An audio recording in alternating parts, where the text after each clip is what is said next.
Hey guys, Mark McMahon Real Estate here. Today I want to talk about the foreclosure process and explain what the 6 steps are of the foreclosure process, and also explain what an REO is, because you may be hearing about these a little bit more in the future. If that sounds interesting, please hit the like button, please subscribe, and sign up for notifications so that every time Ali drops a video, you'll be notified. All right, thanks guys. So here we go. So the first step to the foreclosure process is payment default. That is when a borrower misses their first payment. So they can miss 1 to 2 payments during this time frame. Depends on the bank, but for the most part, they're going to send you out a notice that says, hey, dude or dudette, make your payment. We need the money. Send it in. If you ignore that, you will go to DEFCON 2, which is a notice of default.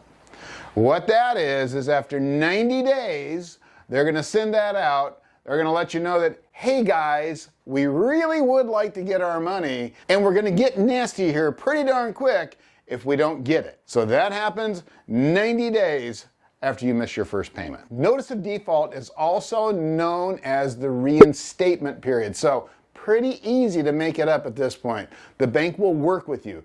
They'll be glad to take your money, reinstate your loan, no harm, no foul. Now you'll have a late pay on your credit, but you will not have a foreclosure, which is far worse. Can take 10 years to get that off your credit, 7 to 10 years.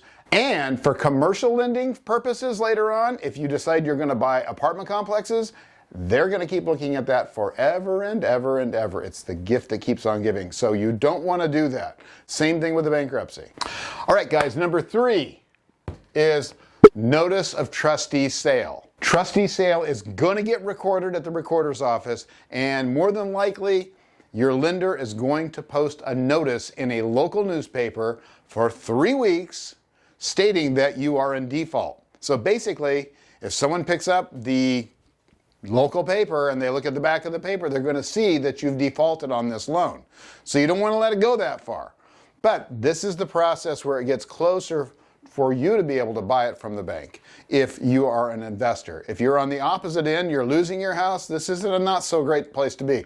You can still make it up though. Guys, you can still get the money together, make those payments, and get your loan reinstated. Most banks will work with you at this point. Or you can find someone that's willing to buy it, reinstate your payments, and then purchase the house from you. All right, guys, number 4 is the trustee sale.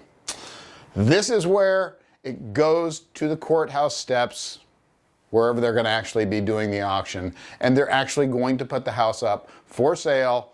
The bank or the lender is going to set a price of what they want, and hopefully for the bank, someone buys it and then they're out of it and that's it. However, if nobody buys it, then it goes to number 5, the real estate owned or REO. That means that the bank now owns that property and they're going to list it with an REO agent, which if you lived through the 2007 through 2012 period, you know that there was a ton of REOs. You heard that term all the time, REO. Real estate owned.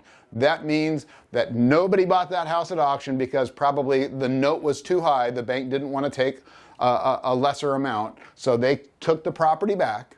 Now they're going to put it up for sale and try to get as much money as possible for it. Now the second liens are released.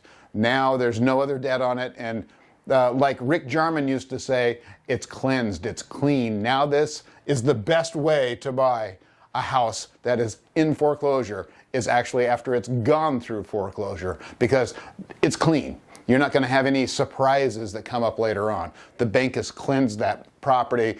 It's released all the old liens. It's paid off whatever it's got to pay off.